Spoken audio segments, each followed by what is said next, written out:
you'd look around that campfire and in that firelight, you'd just see everybody's eyes. All their eyes were just fixed right on that guy. And that's what I wanted to be able to do. 7 minutes was a long video, but that was about the right size to tell a story. Now I think it has to be under 90 seconds. We click on something. If it doesn't grab us by the lip, we've clicked on. We've moved on. And my first videos, they were horrible. I am so embarrassed of them. But that was who I was at that time. And that's okay. What's your opinion on that? Do you think that we as hunters owe that to our hunting heritage to present it in a light that's going to be more acceptable to anti-hunters? The fact of the matter is we have more people dying of natural causes every day in our outdoor industry, in our hunting and fishing community. They're dying of natural causes than we are recruiting. Hey, you got a neighbor kid and you have a son that you take hunting? Get that neighbor kid to come with your son and take him hunting because it could change his life. Now, you would tell a story perhaps differently than I would, but that's the freshness, that's the uniqueness of somebody's story. Hey, this is Trevon Stoltzfus with Outback Outdoors, and you're listening to episode 50 of Living Country in the City. Y'all ready for your dose of flyover state spirit? Straight from the concrete jungle? Well, put down your latte and pull on your boots. It's time for Living Country in the City. Hey y'all, welcome to episode 50 of Living Country in the City. Man, 50 episodes. It really almost sounds weird to say. You know, it's kind of hard to believe how much this podcast and the community surrounding it has really grown in the past 9 or 10 months. You know, I want to thank each and every one of you that tunes in week after week. It's because of all y'all that Living Country in the City has been such a big success. And here's to the next 50 episodes about hunting, fishing, and the outdoors. Now, if y'all want to do even more to help me make the next 50 episodes an even bigger success than the last 50, make sure y'all check out my support page on the website. You know, there's a ton of options there that can get y'all some pretty sweet rewards. Also, there's still hats and decals available on the store, so head on over to the website and check that out as well. Now, for the big 5-0, I'm talking with Trevon Stoltzfus of Outback Outdoors. Trevon, thanks for hopping on the show with me today. It's great to be here, buddy. So, I always like to start out with maybe just a little bit of your background. How did you get your start in the outdoors? In the outdoors, I think I started young. I just loved to be outdoors, everything outdoors, whether it be soccer or football or, you know, whatever. I was not a kid that wanted to be indoors. If it was light outside and my mom would let me, I was outside. And of course, grew up in southern New Mexico. My grandpa had a farm, spent a lot of time out there, learned to work at a young age, work hard, you know, but then we played hard too, whether it's King of the Hill on the haystack or whatever. So that's my background into the outdoors. Now, my dad did not hunt. And this is interesting because a lot of people don't realize this. My dad, he didn't have anything against it, but it wasn't his deal. But my grandpa, my uncles, my cousins, they all hunted. And so at a young age, I was very much, I don't know, it was curious to me because, again, my dad didn't take me out when I was young. So I started going with my cousins and my uncles and my granddad. And my dad actually started hunting at that time. And he hunted for a couple of years. I remember deer hunting. He would go so that I could go. And so then when I was 14 and I was old enough to go with my grandpa and my uncles on my own, with my cousins, he didn't go anymore. And I would go and hunt with them, and he's never hunted since. But he's always supported my passion for the outdoors. And even to this day, he runs camera for us. There's my Kansas whitetail hunt is reserved with my dad, and he gets in the tree with me, and he loves hunting with a camera. Like I said, he has nothing against it. He'll eat wild meat, you know, wild game, no problem. Just never his thing, but he enjoys the filming and the photography aspect of it. So that's kind of my background.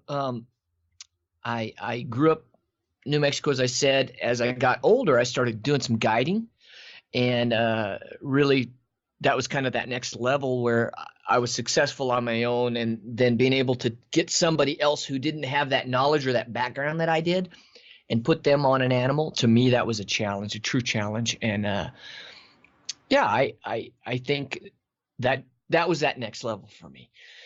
And then as I grew older, got married, life went on. We moved to Colorado. And one of the things about Colorado that's unique, as a Western state, as many Western states are, is you go out your back door and there could be 15 different species within 30 minutes of you. Sheep, mountain goats, elk, antelope, mule deer, whitetail. I mean, it's just boom, boom, boom, bears, lions. So for me, when I got here, I was just kind of blown away. And I had always loved to write. Here's a caveat, kids. If you want to get into the industry, into the outdoor industry, and you want to make hunting and fishing and being in the outdoors your life, your job, your career, pay attention in English class. Take extra grammar, composition classes, and learn to write. Okay, get off my soapbox there. I love to write. I had a teacher who taught a creative writing class, and that's what taught me to write. So my in the industry really was writing, and I was offered a position as a research editor for a smaller Western hunting magazine. I say smaller because anything Western is smaller because 90% of hunters hunt whitetail and turkey. But Western hunting was my world. I used to get so frustrated when I would read magazines and they'd have all these whitetail articles, and I would just go through the pages mad until I found a mule deer article, because we didn't have whitetail in New Mexico other than Coues deer. And at that time in our life, they didn't have much meat on them, so we didn't shoot Coues deer. And now I think they're an amazing animal. But that's kind of how I got my start. So I started writing, and over time I fell in love with videography and telling a story through the written word, transferred to telling a story through video. And that was back before HD cameras and stuff like that. We still were shooting on SD cameras. And my first camera cost me like $2,500. It was a Sony PD-150. I remember that. It's still and it was one of the best compact cameras around at the time. And so we've come a long way. And through that, Outback Outdoors was formed in 2008, and we wanted to try and tell our story a different way. And what I mean by that is just there wasn't a lot of Western-based shows out there. Matter of fact, we were one of the first web-based shows. I think there was only three of us. There was Bill Winke, started Midwest Whitetails, Outback Outdoors, and then Heartland Bowhunter, which right after that went to television. And so our first 4 years were on the web, and then we ended up going to television also. So now there's thousands upon thousands of web shows and YouTube and stuff like that. So it's the climate has changed a little bit, but that's kind of my background, and I love everything outdoors. We named it Outback Outdoors because although we were a bow hunting show, we love fly fishing, and we love waterfowl, and we love rifle hunting. We love everything, and we wanted to be able to expand that. So if we were outback bow hunting, we knew we were going to put ourselves in a little bit of a crunch there if we wanted to expand and do some other things. So that's kind of my spiel.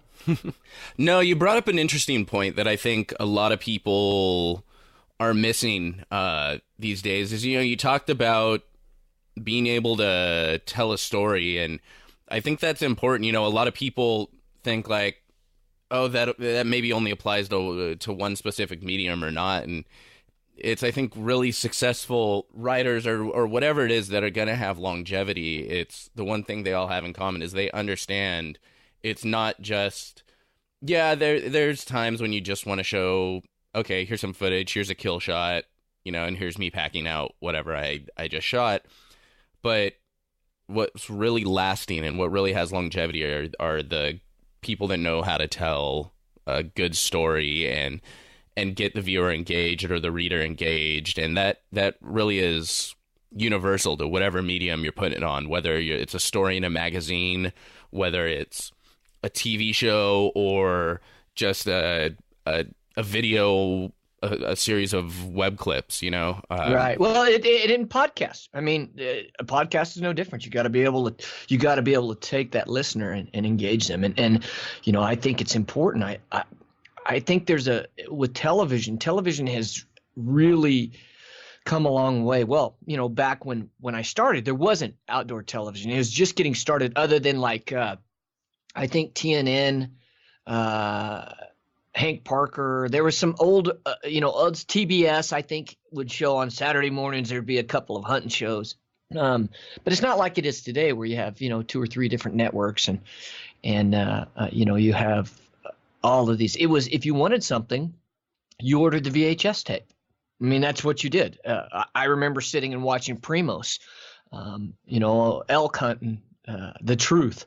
And I just couldn't wait every year till that next one came out. And I still have those VHS tapes. I don't have a VHS player, but I have those VHS tapes. And I think telling a story through video has changed too. I think the pendulum has swung into this way. Back in the day, it was whack 'em. I call it the whack 'em and stack 'em mentality. You think critters hit the ground, boom, boom, boom, boom. But you didn't know why. You didn't know where they were at. You didn't know how they got there. It was literally just a slaughter fest. And that was the style. And over time, the pendulum has swung to more of a cinematic. Now, in my opinion, I think there's somewhere in the middle is where you need to be. There's a good balance of that. But then it swung all the way over to here, where it's not really hunting. It's more emotional and about the journey, which I'm all for. Don't get me wrong. I think connecting with your raw emotion, that hunter gatherer type of mentality that we're all bred, at least most of the people I know have that it's in them. They don't know why. They don't know why that they want to see what's over that next ridge, or if they want to pick up a stick and a string and match their wits against this amazing, majestic woodland creature. It's just there. And but you swing too far that way, and then it's all about me. And so for me, I think there's something in the middle. I think it needs to be done well. I'm a big fan of cinematography. I'm a big school, not just of hunting and outdoor industry type films. I watch Discovery Channel, history. Heck, I watch movies like crazy, and I'm always looking at shots. So I'm getting off tangent here, but basically that storytelling ability has changed, and I think it's kind of coming back. And there's no right or wrong. There's only your tastes.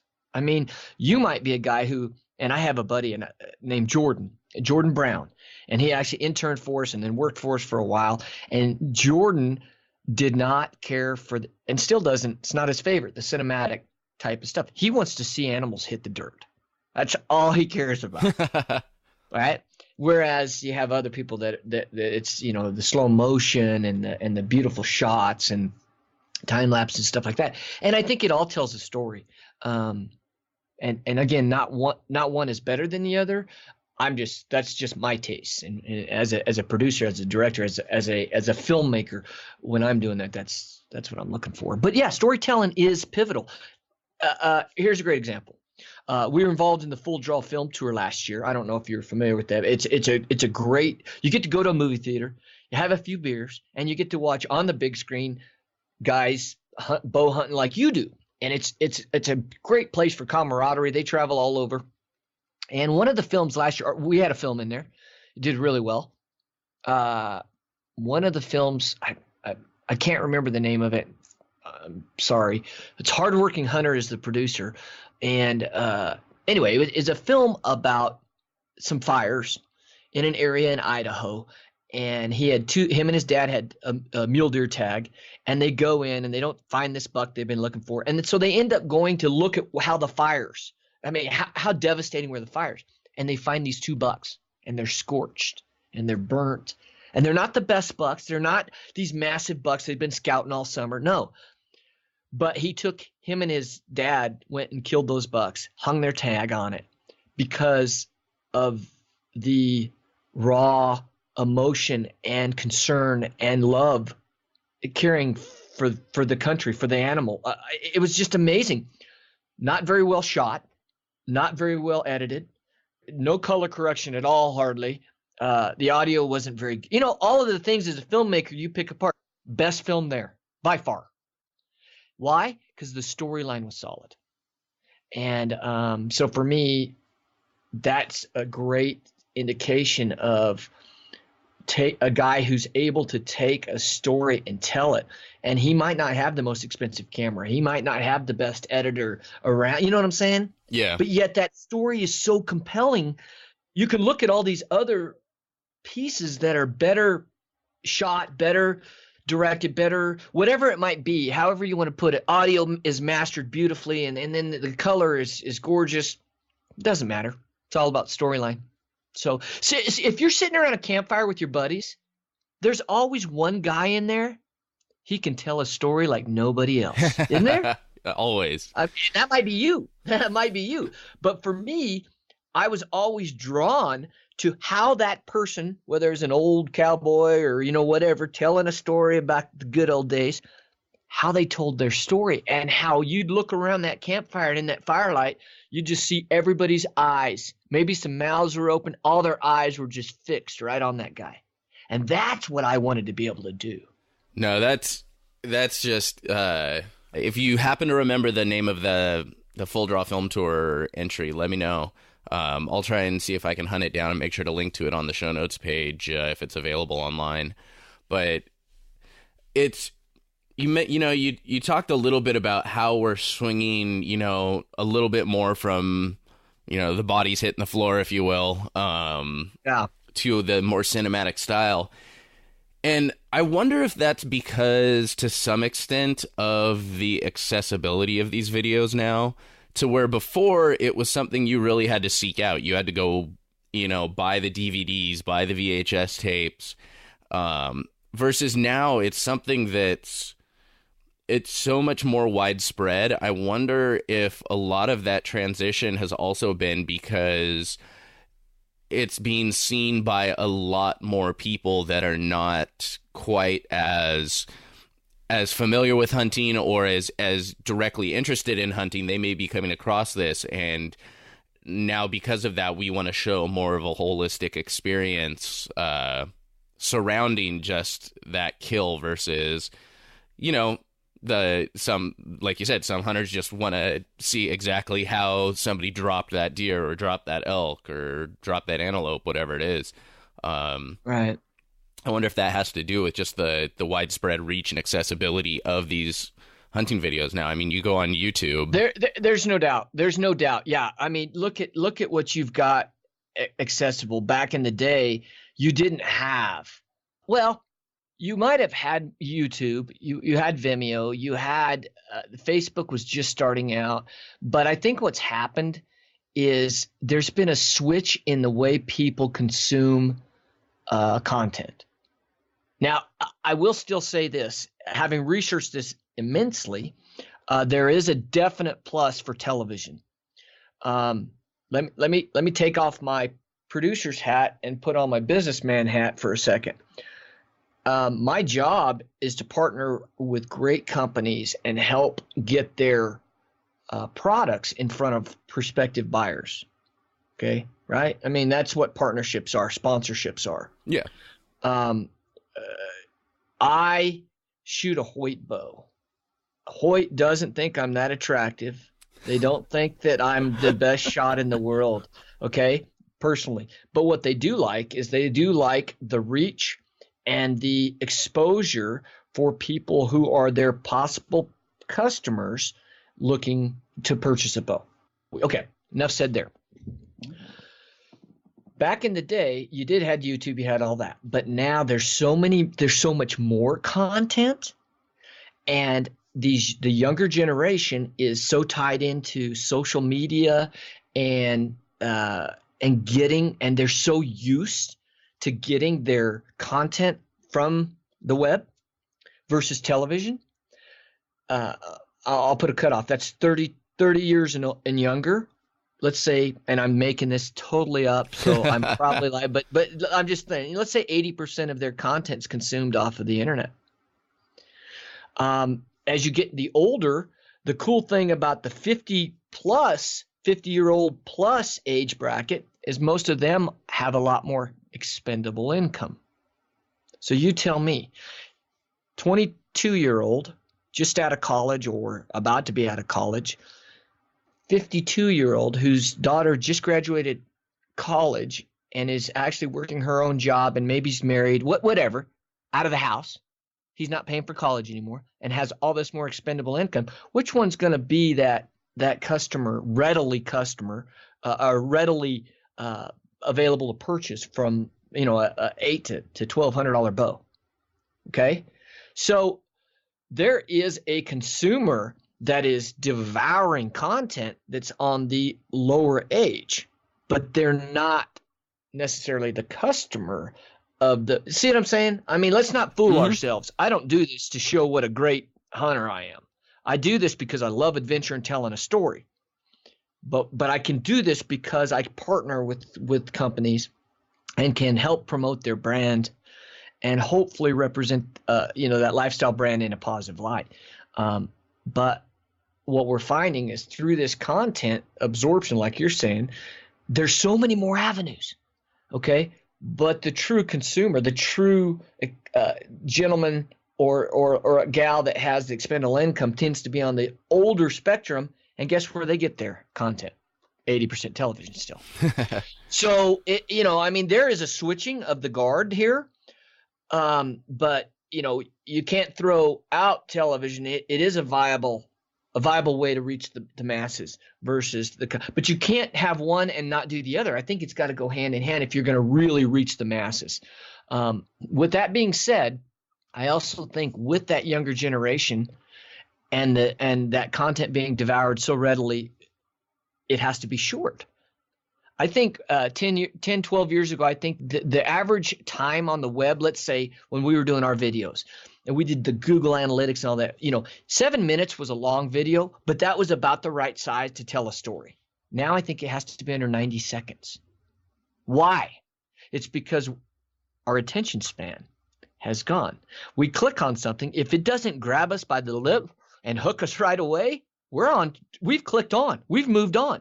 We might not even get to the meat of it. So in a way that's sad because our attention span is decreasing and sometimes you can't tell a good story in 90 seconds. Sometimes you need 7 minutes. Sometimes you need 22 minutes, like a television show. I'm serious. Oh, yeah. To develop the storyline and to tell it properly.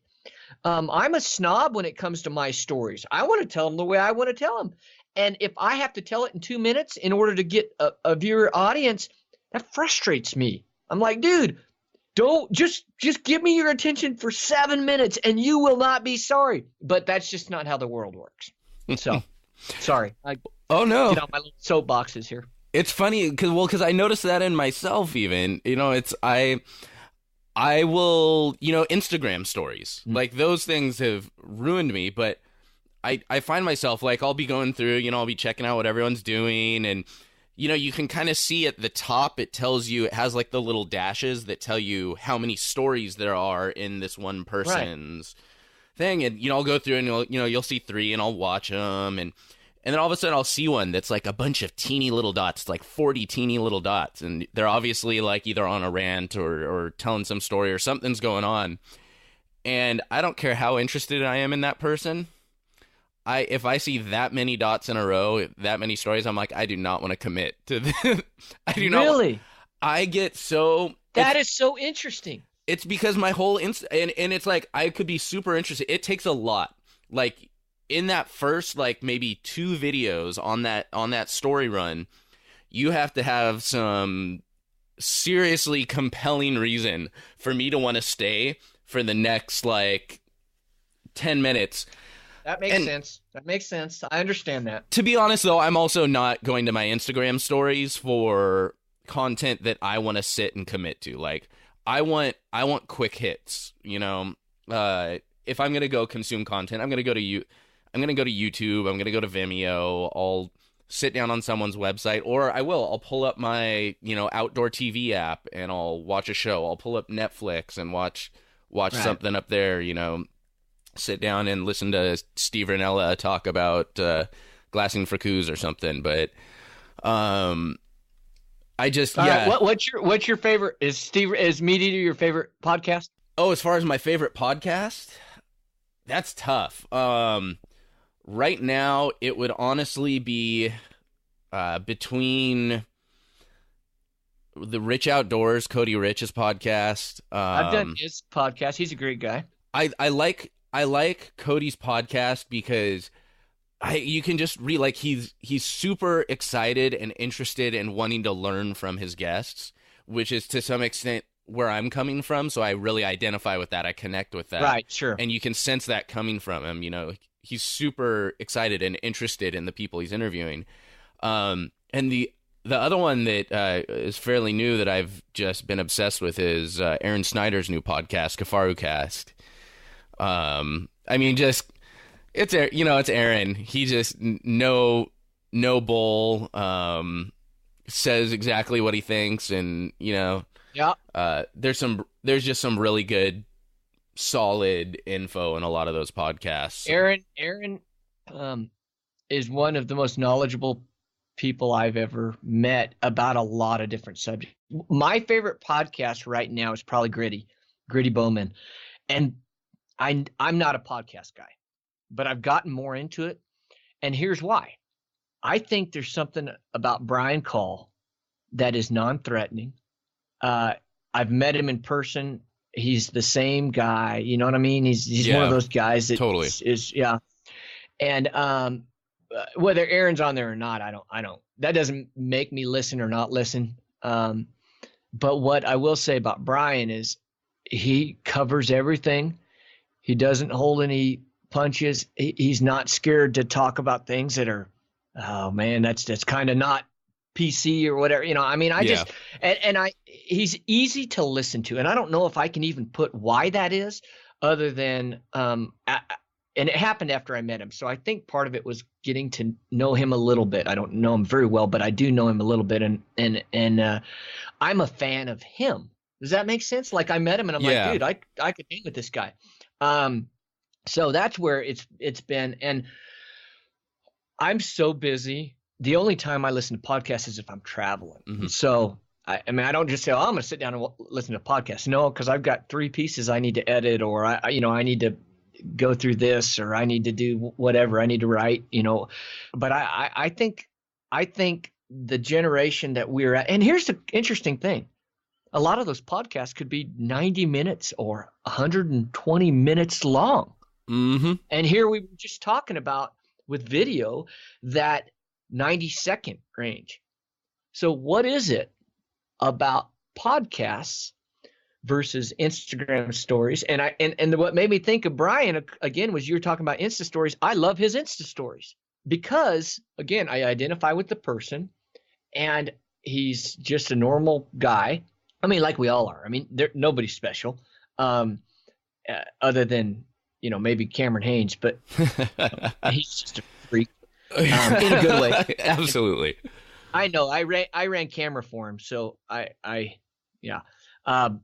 Aaron Snyder's another one of those guys. He's just over the top, and not over the top in a bad way. He does what he says he does. I mean, he's not selling you smoke and mirrors. He's the real deal. But so Brian, I love following his Insta stories, and I've been trying to do more of mine on mine. My problem is I don't hunt where there's a cell phone signal hardly at all. Yeah. It's very rare where we're hunting somewhere where there's a signal. And like, I just went on a hunt with my daughter, and she didn't kill, but it was just so unique to get her perspective on that hunt and to document it through her eyes. And so that's kind of cool. But you're right. It was a lot of them little dots, across the top. And I do see that people start following, and then when you go to the last one, it's dramatically lower than the first one. Oh yeah. And that's got to be an attention thing. So it's always interesting whenever I post, I don't do a ton of Instagram stories, but when I do, I usually get a few in a row. Just cause that's where my mind is that day. It's like my mind will be on it. So I'll see something. I'll be like, oh, Instagram story. Oh, Instagram story.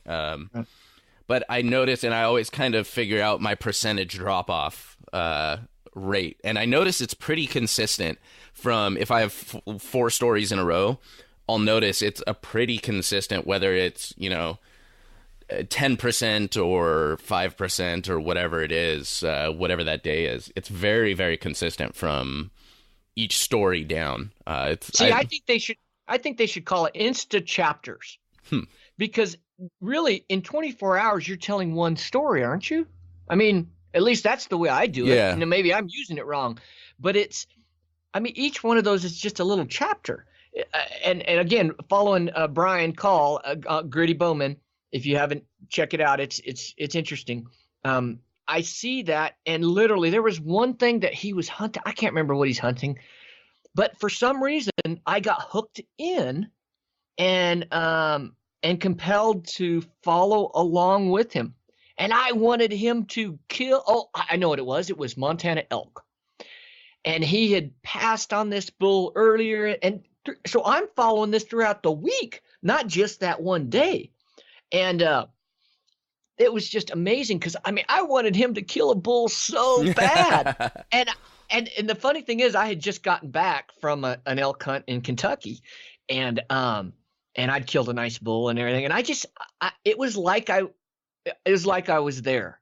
And so for me, that's what I want to emulate, what I want to do, whether it's film, whether it's television shows, whether it's short little video clips, whether it's Instagram, Insta story, whatever. I want to take you and I want to bring you in, but you're not cold, you're not wet, you're not tired, but you feel that same exhilaration, that same adrenaline rush, or at least a taste of it, So anyway, that's my spiel, and maybe I'm doing it wrong. Maybe what you're saying, it makes a good point that if you can keep those Insta stories shorter, more concise, and then the next one, maybe you're onto something different. But for me, it's a great way to hook people. And I've gotten emails on this that they do like it when I do that. So I don't know. I think it's different for everyone. Well, yeah, and I don't think there's a right way or a wrong way to do it, and it's however you feel like you want to reach your audience, the people that are interested in what you're putting out. The best way to reach them is whatever works. It's so I don't think there's necessarily a right way to do it, and I think it's super situational too, where if it's the first series of Instagram chapters, if you will, I'm probably am more likely to maybe watch one or two extras that are a little bit longer versus if I've kind of just been scrolling through and it's like the 20th Instagram story and I just haven't kept up on them that day or whatever it is, I am probably more likely to skip through them. So it's super situational, and it's, I feel like it's different for each person. It depends on my mindset. Okay, am I checking out these Instagram stories while I'm walking to lunch or something, or am I checking them out when I've got home from work and I just want to decompress for a while and I am in the mood to just sit and watch something for a little bit. Hey, let me ask you one question. Do you have to watch the whole thing to be, how you can look and you can see the views and you can see who saw it and who's following along? If you skip through, are you logged in as watching it, or do you have to watch that in order to be, listed? That's something I've always wondered. I'm pretty sure if you, say I watch about a second of it and then I tap to the next video and I watch a second, tap to I'm pretty sure that shows in the analytics or whatever of that person that you've viewed that video. But then I think if you swipe away, it shows you as not using that video because it gives you the stats now on the back end of whether or not you can swipe. I got you. How many people swiped away or whatever from your story. And golly, it's so hard, and one thing we can't forget is that doesn't define who we are. And I think in this younger generation, I worry about, I have a 12-year-old daughter, and she doesn't have a phone. I'm not going to let her have a phone till she's 33. But, she doesn't have a phone. She's not allowed to be on Snapchat, no Instagram. But what I see in her friends that are involved, especially young girls, is the emphasis that they put on who they are through the results of what they're getting. And that saddens me. And I hope that if I can encourage anybody out there who's younger, that uses that does not signify whether or not you have worth, whether that story was interesting, because people are busy and they have an attention span that is diminishing rapidly, even more so.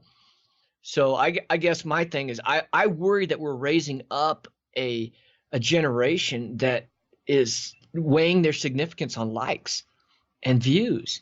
And that scares the crap out of me. Can I say crap on this? Yeah, you can. Okay. Because it does. It scares the bejeebies out of me, because what about, that kid that is passionate about sharing his hunting story? And I look back at my first videos, they were horrible. I am so embarrassed of them. But that was who I was at that time. And that's okay. And so and I catch myself doing it too. So we catch ourselves being the critic. And, here I am. I've been doing this for a while. And I look at somebody else's piece that they worked their butt off, and I just tear it to shreds as a critical filmmaker. Where on the other side, this is that person's heart in a video, what they were feeling, and they're trying to communicate the best they can. So, if I'm reaching out and I'm saying my significance comes from how many people listen to this podcast, for example, hey, we're in a world of hurt. Yeah, you don't want to weigh your your significance on. But you know what I mean. I know. It could be anything. It could be a picture I put up that I'm really proud of. I worked hours on editing, and Photoshop, and I'm trying to get everything just right. And I'm no Stephen Drake, or I'm no Mark Seacat. I'm just not that type of photographer. That's why I have Dustin and Garrett, who work with us here on Outback Outdoors, and those guys are amazing.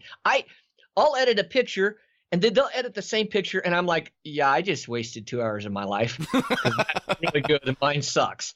But I think it's part of learning. But I think with that shorter attention span, do you think that translates to how they hunt in the field? Because let's be honest, there's sometimes you have to sit for hours, maybe behind glass or in a tree stand if you're hunting whitetail, and if you have a short attention span and you get bored and you're not in the moment, what the heck are you doing out there? Because you're going to miss everything it is, that it is to be. We talk about it. We wait for it all year long to be able to get up in the hills, put that backpack on, and bust our butts up that ridge line, breathing, hawking our lungs out, whatever it might be, right? And if we don't embrace that moment and live in that moment, and our attention span's too short, don't we miss out? Anyway, I think that there could be a danger there. See, I definitely think that could be a possibility as far as peeling back that that attention span, or that willingness to stay focused for longer periods of time. But I also think with that, once again, bringing it back to how you said the pendulum has swung back more towards sharing the whole experience versus just those kill shots.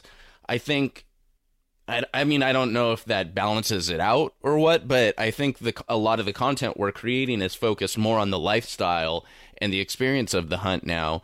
So people are seeing that versus just seeing the kill shots, where I think if people were just seeing the kill shots and it was just, one Instagram story of antelope falls, deer falls, elk falls, moose falls. Blood and gore, yeah. I mean, if it was just that, then I would definitely have a huge concern. But I think to some extent the type of content balances out how we're consuming it. But and this has absolutely no basis in any sort of research or fact, but just my observations. Yeah, your opinion matters. I think you're a student of the game. You come, and what I love about your perspective is you're not putting on any airs. You came from a background that wasn't, since you were 5, you've had a gun in your hand and you've been squirrel hunting. No, you came into this with a fresh perspective, fell in love with something, And now you've taken that to the next level, and you're continuing to consume knowledge and turn around and put that into action in the field. And that, I think, is the key to any athlete, to any student, to any successful businessman. And so I think you're a good representative to somebody on the other side of the fence who doesn't hunt, who's looking over going, that looks interesting. You can bridge the gap. Me, I try, but I have been doing it since I was young. And then even the kid that's dad was real into it, that's even harder to bridge that gap. And so I think it's important. I'm gonna throw something at you because I want your opinion. Ben O'Brien, who works with Yeti and is a good friend of mine, posted something the other day on Instagram, and I love following him on Instagram because he has a lot of experience. He's a great writer, and he communicates his thoughts really well, and he's a great guy. And he put something on Instagram talking about the grip and grins. Okay. Mm-hmm. We call them trophy photos, right? Yeah. So you've worked hard, you've killed this elk, and here you are, you're all smiles, and you're so happy, right? Yeah. And he posed this quandary, this quagmire perhaps in the industry. And it doesn't matter how we as an industry look at it. It really matters as how everybody as a whole looks at it. And everybody as a whole looks at this guy with this dead animal grinning. What is it? What do they think? That's just a bloodthirsty SO whatever, right?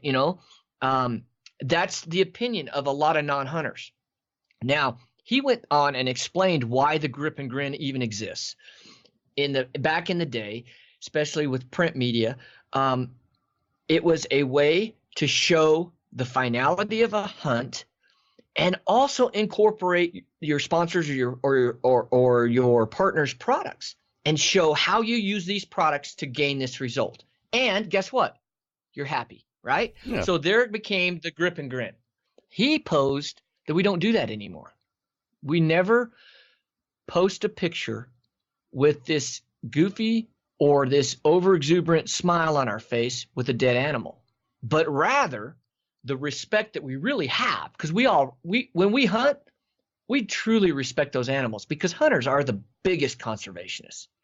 I mean, the reason the deer numbers in the United States were less than 100,000 in the early 1900s and now are over in the millions is because of deer hunters. Same with elk, same with turkey, same with ducks. And so his thought is, it doesn't matter what you and I think about it because we're already pro hunting. We love that. We understand. It's more about the people that are on the fence or even against hunting, and because there's a pretty big body of individuals that are looking over the fence at us going, what the heck are those guys doing? So what's your opinion on it? Do you think that we as hunters owe that to our hunting heritage to present it in a light that's going to be more acceptable to anti-hunters? Or do we stand our ground and say, I don't care what the anti-hunters think, and I'm happy and I'm going to pose with this animal? Well, what say you? It's definitely a fine line. I mean, first and foremost, I think regardless of what you do, whether you're posting the grip and grin or not, whatever you present, it has to be presented in a light that's respectful to the animal. You have to decide, once again, it's storytelling. You have to decide what story you're telling, first and foremost, before you post anything, whether it's a simple Instagram photo or whether it's a video or something you're writing. You have to decide what story you're going to tell. And you have to be a good storyteller. You have to realize, like, okay, yeah, I want to show my excitement over being able to participate in the life cycle of this animal and feed my family. And okay, yeah, you want to show that excitement, but maybe just like you said, a goofy grin holding up a rack isn't the best way to do that. That's part of the story, but maybe that's, now you can post multiple images in an Instagram. Maybe that's the last image you post in that series of photos. I remember, I think it was Cam Hanes that talked about it one time. His his kind of formula for how he presents a hunt or a kill shot, where he'll start and he'll talk about, post about being on the hunt. Then he'll post, show the experience and show everything he's doing and the hard work he's putting in. Then then maybe he'll talk about like, oh, here's what I'm doing with the meat afterwards, or, the work I'm putting in afterwards. And the last thing he posts is that kill shot or the grip and grin. And, I don't really have an answer one way or the other about whether or not we should do that. I think that's up for each individual to do. I think one thing I definitely think, if you do post a grip and grin, like, people talk about it all the time. I know Brian's talked about it. I know Corey's talked about it. I know, just about everyone. Take a minute to think about what you're doing. Don't leave the giant gaping, hole from your broadhead bubbling up with blood. Cut out the tongue. Yeah. Right. Exactly. And I actually did an article 2 years ago, I think, for Hoyt's website on taking field photos. And part of respecting the animal, I agree with you on that, is presenting it in the best light you can. People ask me, I have stacks of antlers where I've skull capped things, and they're just stacks of antlers.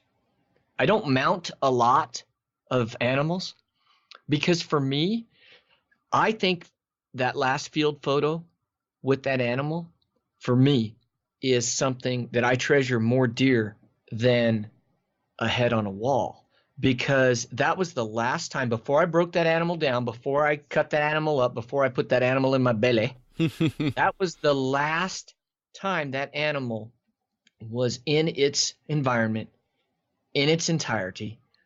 You can get off on the sustenance, the organic, you can get off. We could talk about that for hours, but just the respect that is due. I agree with that. But on the flip side, I don't know how much I owe or how much either posting.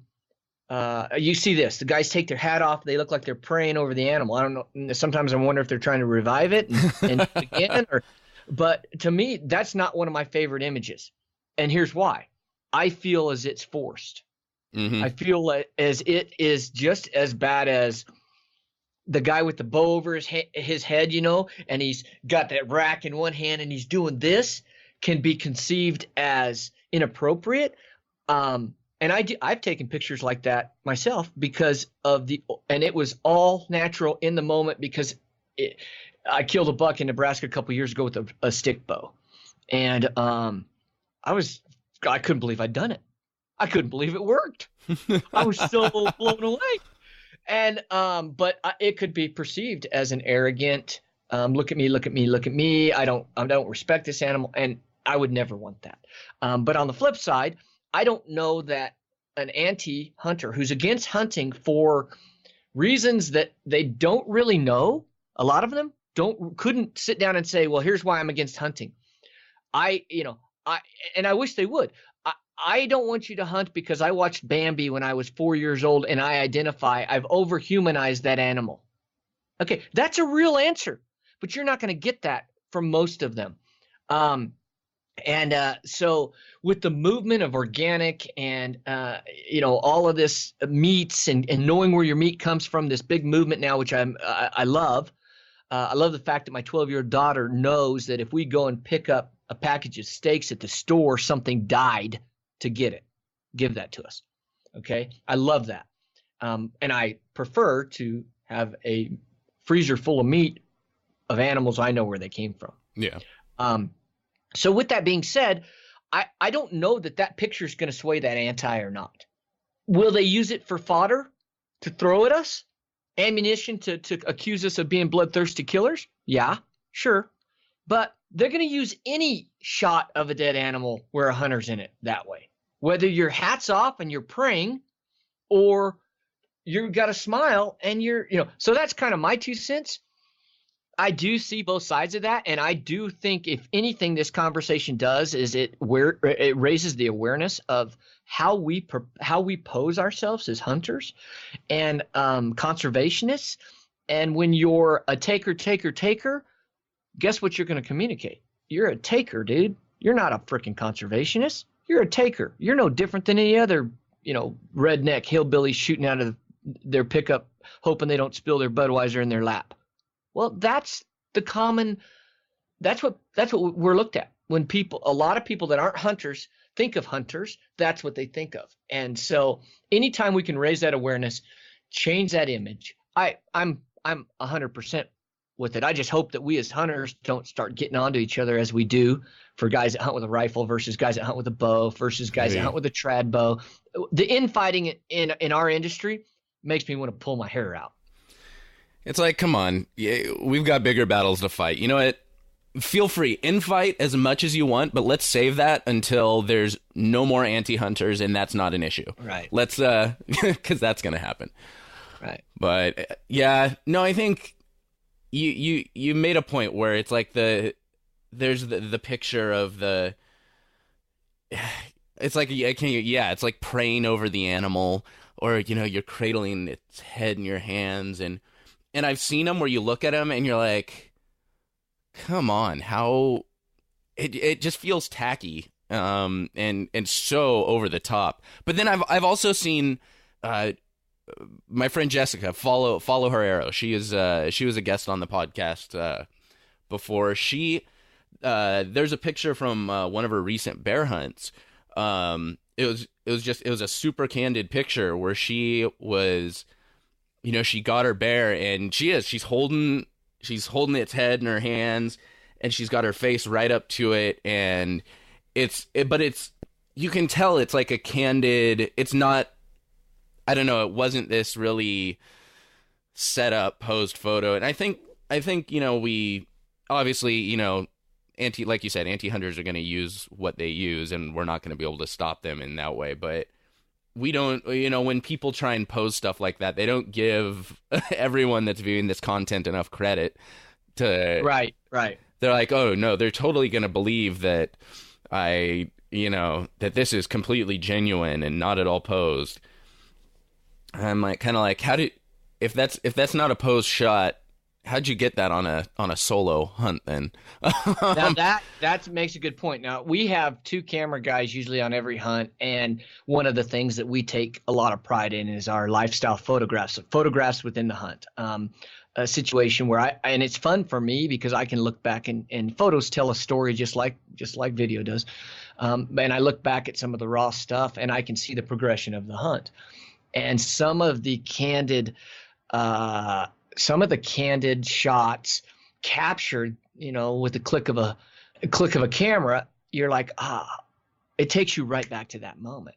And so some of my favorite shots, I didn't even realize some of them aren't me, some of them are Adam or Dave or something like that, but they didn't know that the camera was being used. It was, that the shutter was being closed. They didn't know. They were just taking it all in, and we were able to capture that.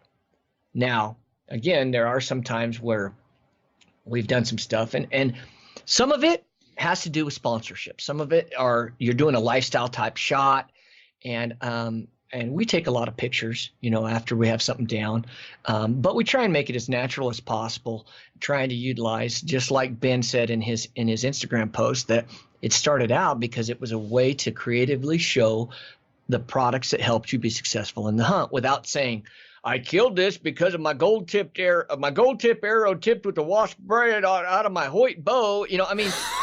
That's, and God bless Uncle Ted, but Uncle Ted's he is the epitome of the just sponsorship one after the other. And, the fact of the matter is, I probably could have killed that animal with a number of other products.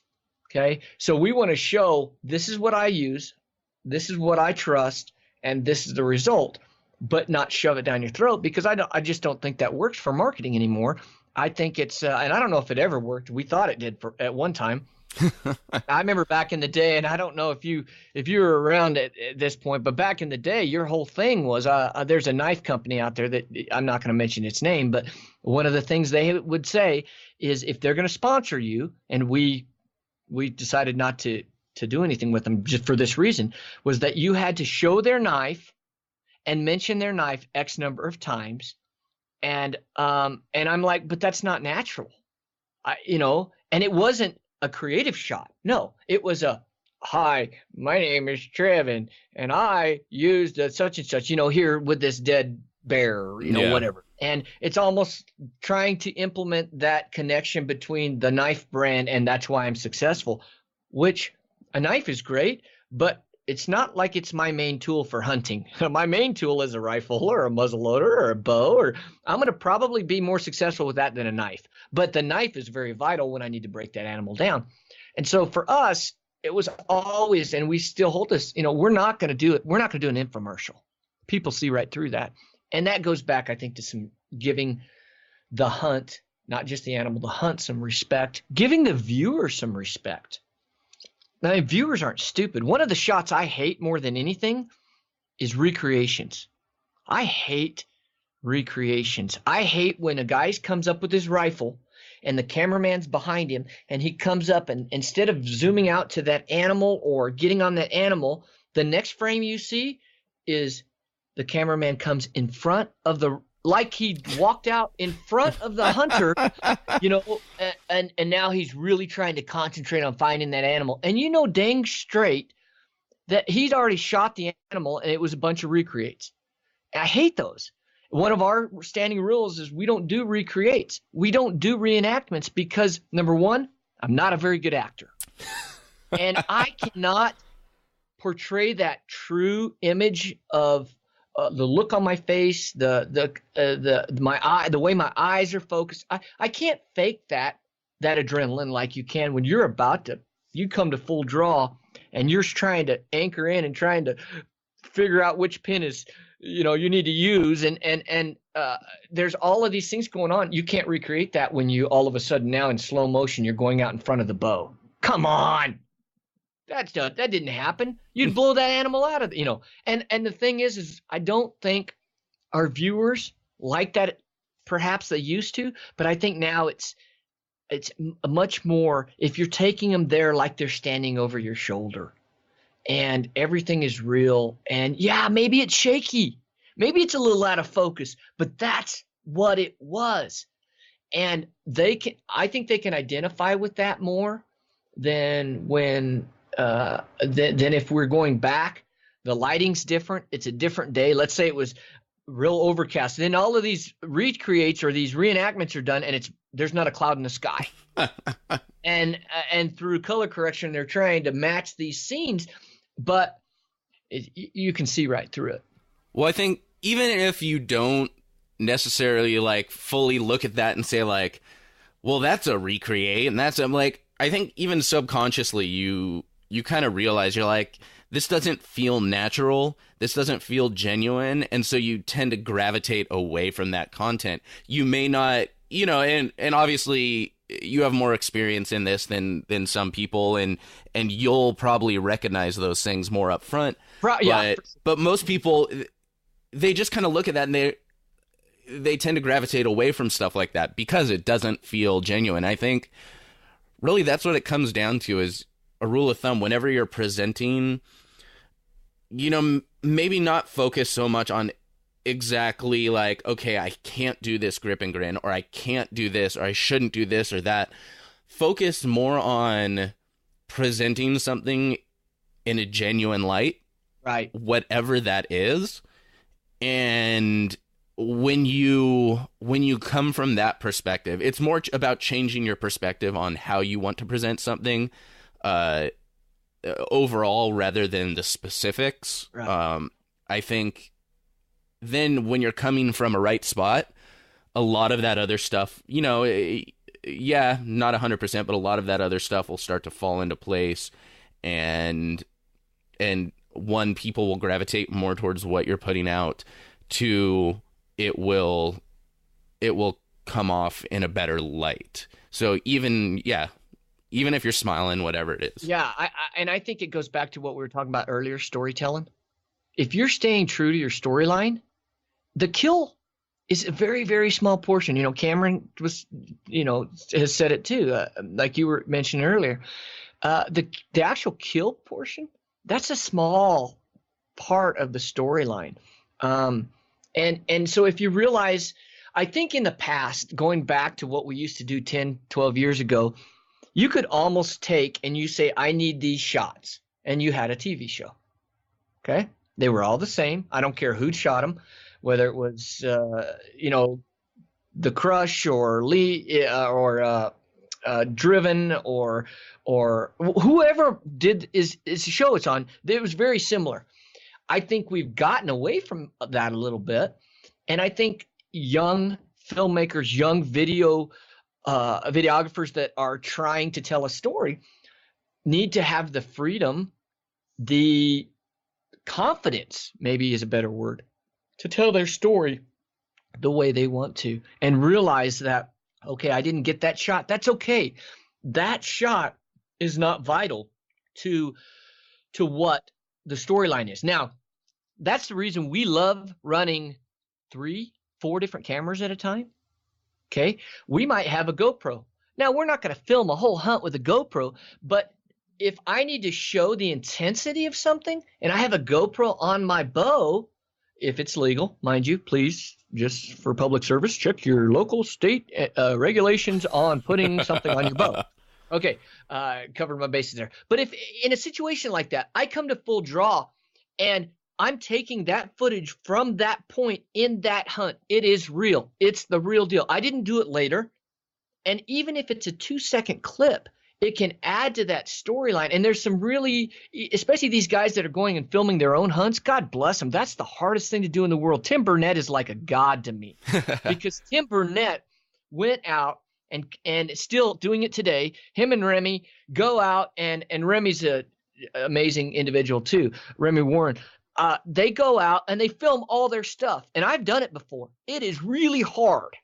And especially when you're trying to do what we do, you can't do it. You cannot do it because you can't set up the cameras. You can't have everything when the you know what hits the fan, boom, you put the animal down, right? They have to get it on camera, maybe a secondary angle, and do it. It is tough. So guys that are doing it themselves, one thing, Jade Helmick, who is a good friend of mine, and he actually owns a Full Draw Film Tour. He used to run camera for us. One of the things I loved about Jade is Jade always, on his tripod, he always had a GoPro. So he's filming with this big camera, a cinematic, friggin' awesome shots. But then he has this GoPro. And there was a lot of times when we needed a broader, wide look at what was going on. We could pull from that. So there's some interesting ways to do it. And again, it boils down to a personal preference. I know that what I like might be different from what you like, but as a whole, when we're telling stories, I think being a storyteller can remain the same. Now, you would tell a story perhaps differently than I would, but that's the freshness, that's the uniqueness of somebody's story. So, part of it is confidence and not resigning yourself to doing what everybody else has always done. Okay, let's pause there for just a minute to hear a quick word from one of my partners. Hey y'all, as hunters, we are constantly on the move. Whether it's a scouting trip, heading to the range, training for the hunt, or searching for sheds, providing the fuel to sustain this high-intensity lifestyle requires top-quality food options. And you shouldn't have to compromise the quality of your nutrition when you're on the go. Rugged Meats is here to provide superior nutrition anywhere or anytime, no matter what the hunt is throwing at you. Their snack sticks are made from 100% free-range, wild-caught, forest-raised boar, and all products are guaranteed to be free of any added nitrates, MSG, and gluten. Plus, they come in several different flavors and options so you can find the best way to power your pursuit. Check out the Rugged Meats website and get 10% off all purchases from Rugged Meats by visiting our partners page at livingcountryinthecity.com/partners. Yeah, there's so many options out there how to tell your story, whether it's mediums, the storytelling style, it's just infinite number of combinations. And I think that's, what makes it all so exciting and draws people in and makes a lot of this so far-reaching to all kinds of different people from different backgrounds and things like that. Yeah, it's super exciting. We talked a little bit about, Brian and Cam, and who else out there do you think is really doing it right as far as putting out some just awesome content, whether that's photography or even social media, videos, television, or writing, whatever that is. John, photography, let's talk about photography first. John Hafner. Okay. John Hafner. I've known John a long time, and one of the best photographers out there. Mark Seacat and his crew at Creative, Seacat Creative, phenomenal content. There is Tony Bynum. Mm-hmm. I'm trying to think. Of course, any Rockhouse Media, Rockhouse Creative, I think is the official name. Rockhouse Creative, great stuff. Aaron Hitchens, I don't know him real well, but I've gotten a chance to talk to him, and I follow him because he tells a freaking story. As I said, Ben O'Brien, photography. I mean, I could go. There's a bunch of them. Steven, I call him Shotgun Mike. He actually films for us, does some great stuff. Dustin Etheridge, Clear Fork Creative, does some great stuff. Garrett Drack. And then when it comes to video, I'm a huge Rockhouse fan. I like a lot of the Heartland Bowhunter stuff. Mike and Sean. I've had Sean on the show before. He is great guy, absolutely great guy. Yeah, Sean and Mike are two of the nicest individuals you'll ever meet. Most honest, just full of integrity.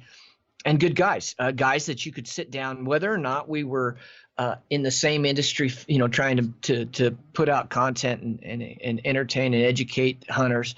If we just sat down and talked hunting, they're just great guys. I think there's a lot of newer guys out there trying to emulate Captured. They do a lot of stuff for First Light. Captured Creative. Captured Creative. I've been following them a little bit. I think they got some good stuff out there. There's a lot of guys. We were talking about this in the office the other day with everybody about how it's not like when I got into this. You go out. Some of the footage, some of the stuff that we were doing was really unique in the way that we'd be on the ground spotting and stalking whitetails, decoying them in. I mean, nobody was doing that. On film. I mean, people have been doing it for years, but nobody was doing it on film. And we got some of that going. And now what's happening is you're getting some really good hunters that are really artistic, very creative. And the equipment is amazing nowadays compared to what it used to be. I mean, you used to need to drop 25 to 30,000 to get a rig that was really able to capture the look that we can now get with a $2,500 camera. And then now you look into getting some of the reds, some of the stuff that's shooting in 4K, 6K.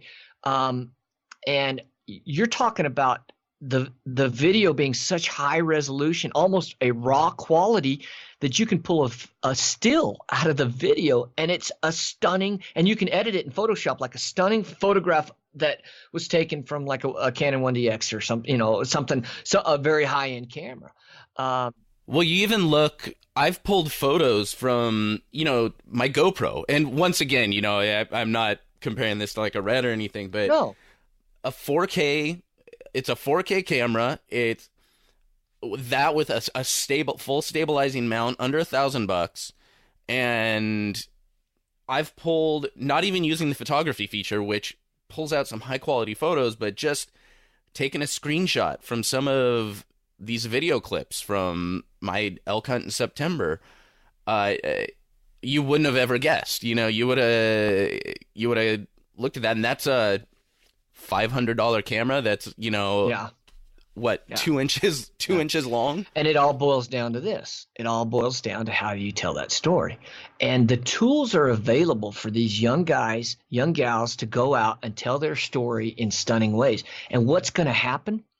These older people set in their ways that have been doing the same thing for 15, 20 years, they're going to become obsolete unless they're willing to create in a way that tells the story to a new audience, because the audience is changing. And let's be honest, when you give a speech or whatever you do that's going to be viewed by other people, you need to know your audience in order to be accepted. I mean, I think that's a pretty simple thing. When you do your podcast, you know your audience, you know what you want to talk about, you know that this subject's probably going to get a lot more views than this subject or listens in a podcast sense.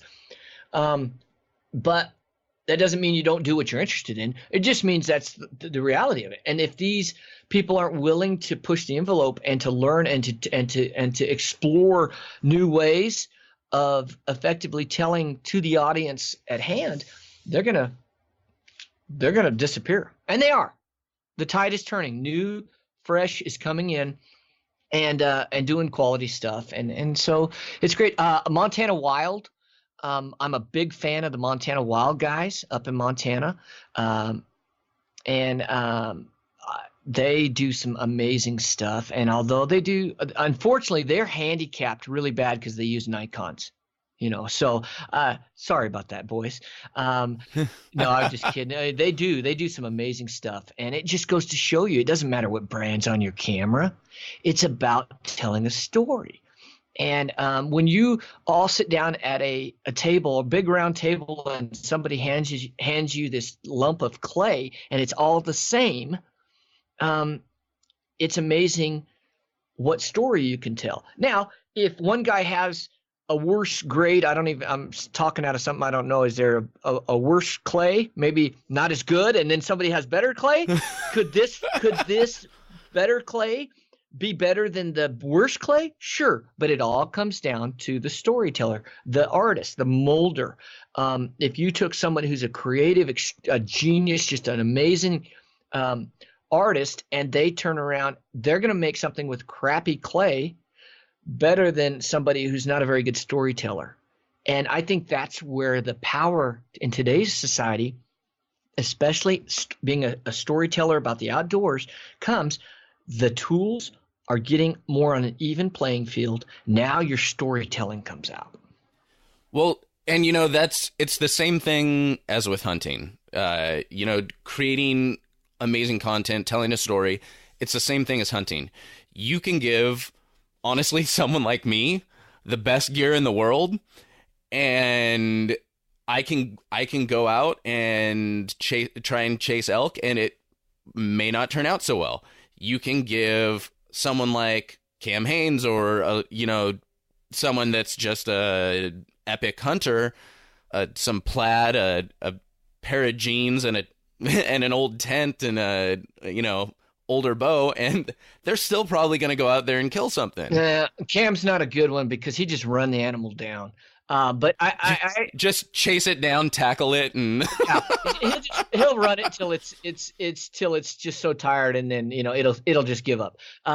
No, I think you're right. I think that's a great point. Is our my grandpa killed some amazing animals back in the day, and he wore jeans and a flannel shirt, and then in New Mexico at the time you didn't have to wear blaze orange, and so he wore his John Deere cap. Guess what? The animals didn't know. So I do think though that if take someone like yourself and you learn 2 or 3 new tricks from a hunting experience, the next time you come back, you're going to be more successful. Same thing with storytelling. You come in here and you did it, okay, and you realize, okay, the composition of this shot really needs to fall at this point in the timeline to truly affect the emotion and the attention of the viewer and stuff like that. So it's the same old adage: the guy sitting around the campfire who understands inflection of voice, understands proper pregnant pauses, when to pause, when not to pause. In his storytelling, all of a sudden, you look around in the firelight and there's eyeballs just glued to him. Whereas then you go to the next guy to tell a story and everybody's checking their phone or their, because of the difference. And so I still to this day, when I get around a good storyteller, I don't care what they're telling a story about. I just zone in and I listen to how they deliver. And I've learned so much about presentation and in a real way. That's the reason I'm not Jim Gaffigan. Okay? Right? Jim is hilarious. I could tell those same stories, but I could tell them word for word. And if they would not be the same because of his technique, his storytelling ability, again, in a humorous way, versus mine. But I'd be hard pressed. Actually, he probably could tell one of my hunting stories and they would be hilarious just because of who he is. But it would be interesting, to do an experiment where if, you still had footage from one of your very first hunts or something, you still had all that raw footage to go back and, 10 years later, just completely, fresh, keep the old edit out of your mind and just re-edit this hunt. I've done it. Have you? I've done it. And you know what I always do? What the heck was I thinking? I'm like, why was I getting this shot? This is horrible. But I didn't know the 5 other things that I know now when I was shooting that. But yeah, even just a basic storyline. And I've even thought about taking some of those old footage and narrating over it and using a lot of raw footage about and using it as a training tool. I haven't done it because it's not like I need another thing on my plate. But I think that actually is a great idea because you could actually go back and say, here's the mistakes I made. And then likewise, maybe afterwards you show a piece that's more recent showing those mistakes not being made or something different, a different technique utilized. And it's a great training tool. Like I say, I can't go back on the back in my archives and watch old stuff without just being extremely embarrassed by it. And I think as an artist, and that's what we are as a storyteller, we're kind of an artist in some way, shape, or form. You're never done. I've never edited a piece that was perfect. I've never been able to deliver a painting, not that I'm a great painter, but I used to draw a lot. I've never done a drawing and gone, man, it's done. It's done. I'm done. I've never done that. And I don't know anybody who has.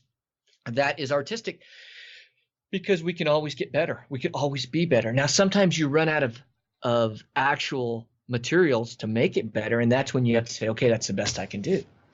But we could always look at that and go, man, if I only had this, or, and this is where I think deadlines are important, we run up against a deadline. And I think for us as a TV show and as a filmmaker, and those are two different things, making a film and making a TV, I talk about this all the time. Making a television show and making a film are two different beasts. You could make a film out of the exact same footage as a TV show, and it would be different. It might have some similarities, but the feel of it would be different. So I really think that it's anyway. That again, you get me talking about that. It would be a unique challenge, and maybe something I should think about doing sometime in the future because it would be interesting to look back on that old stuff. So if people wanted to find all your storytelling online, where's the best place to check you out? Well, we are television show Sportsman's Channel in 2018 will be on the first quarter, 7:30 p.m. on Tuesday. We're actually moving for the first quarter. We've always ran the fourth and first quarter, and Sportsman's Channel is moving us to third and fourth quarter, but we're still running the first quarter. So next year we're going to be on for 3 quarters, which is kind of cool.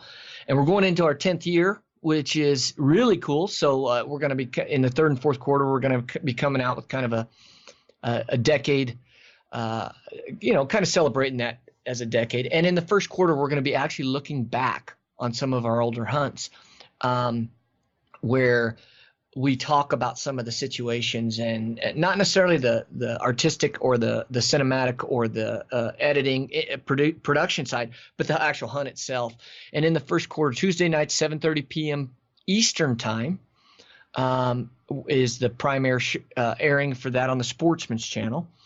And then we'll be in the third and fourth quarter on Friday nights at 10 p.m. Eastern, and that's pretty exciting. And then, of course, if you want to stick with us day to day, Instagram, I love that. I love that so much more than Facebook, although we are Outback Outdoors on Facebook, and then Trevon Stoltzfus on Facebook too. I have my own account, and then same on Instagram, Outback Outdoors and Trevon Stoltzfus. Check us out. Come be a part of it. We do tweet, but I don't do enough mundane, short things to tweet much. Because it's hard to, in those lack of characters, to be able, because part of, we'll show a photo, which you could show on Twitter, but then you want to engage people. What is this about? What's going on here? And sometimes that's hard to do in that short amount of characters. Caricatures. How do you say that? Characters, yes. Oh, man. Right? It's just characters. Yeah. Okay. Characters. I'm a dork. Alrighty. So if, as we're winding down here, if somebody came up to you and said, Trevon, I just am new to all this. I want to get into hunting, but I just, I don't really have anyone that taught me about this, but I'm interested. I'm a little intimidated. There's a lot to learn, a lot to figure out. What would you tell that person? What maybe words of encouragement would you have for them? I would say, how bad do you want it? First, because what you have to do in order to truly be successful is you need to find a mentor. You need to find somebody who can pass on their hunting heritage to you. It might be an uncle, it might be a grandpa, it might be a buddy that you met now that you're shooting a bow and you go to the archery shop and they have a 3D shoot on Tuesday nights indoors during the winter, and you're shooting and you meet this guy and you guys hit it off and he has been successful. 10% of hunters kill 90% of the game. Okay, let me say that again. 10% of bow hunters kill 90% of the game. And there's a reason. You need to find one of those killers, and you need to be like a sponge and soak it up. It will cut the learning curve so immensely, okay? If you want to be a filmmaker and you want to capture all your hunting adventures, same thing. You need to find somebody, and you need to let them mentor you, or, and sometimes that's easier said than done.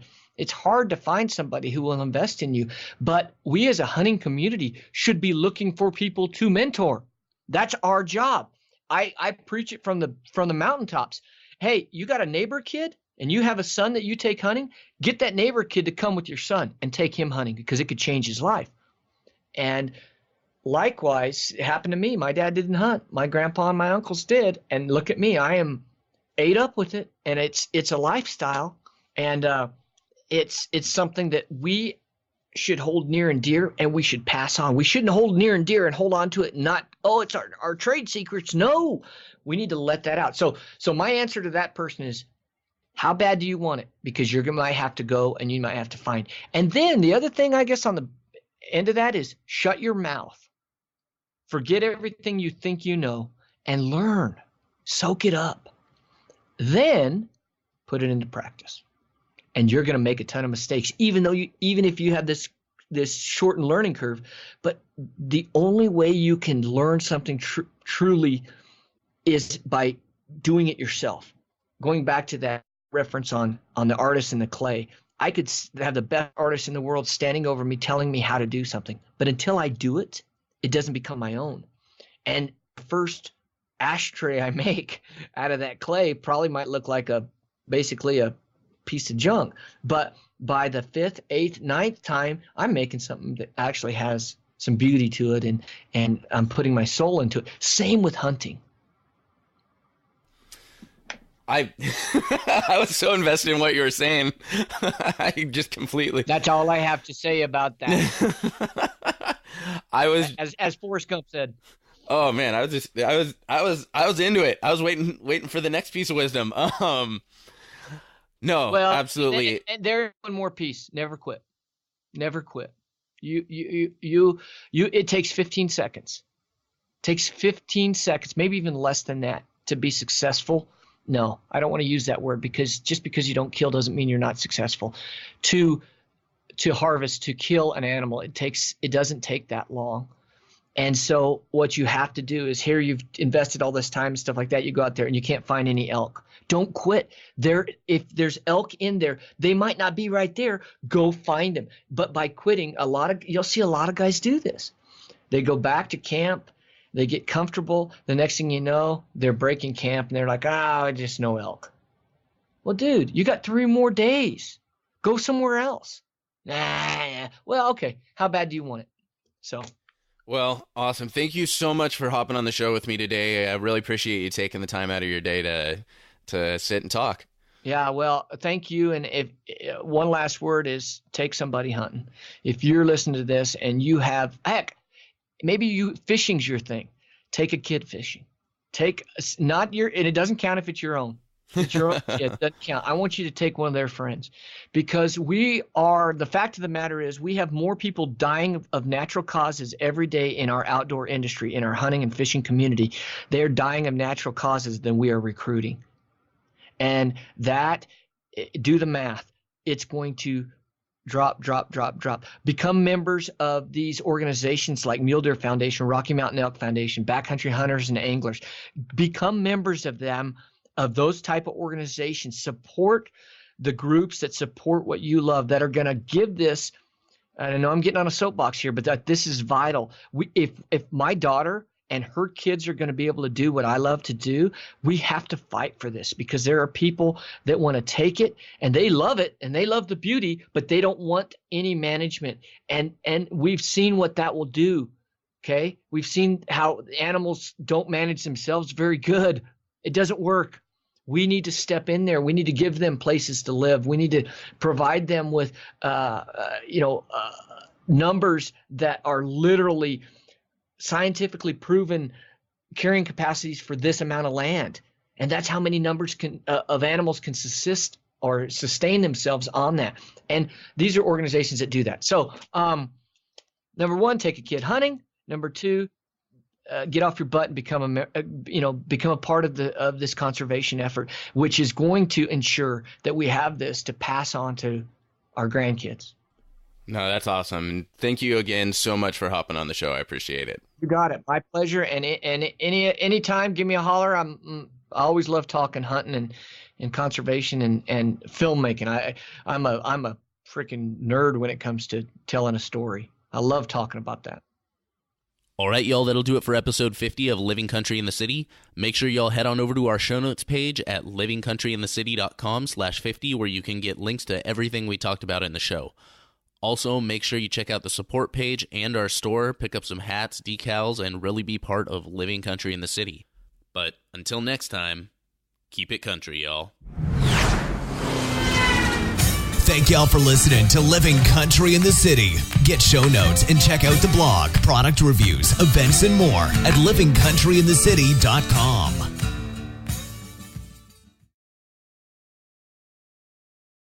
So I'll ask beforehand. Dude, I've been called Trevon, Travis, Trevor, Kevin all my life. No one seems to just realize it's just Trevon, like Kevin and Trevor thrown together.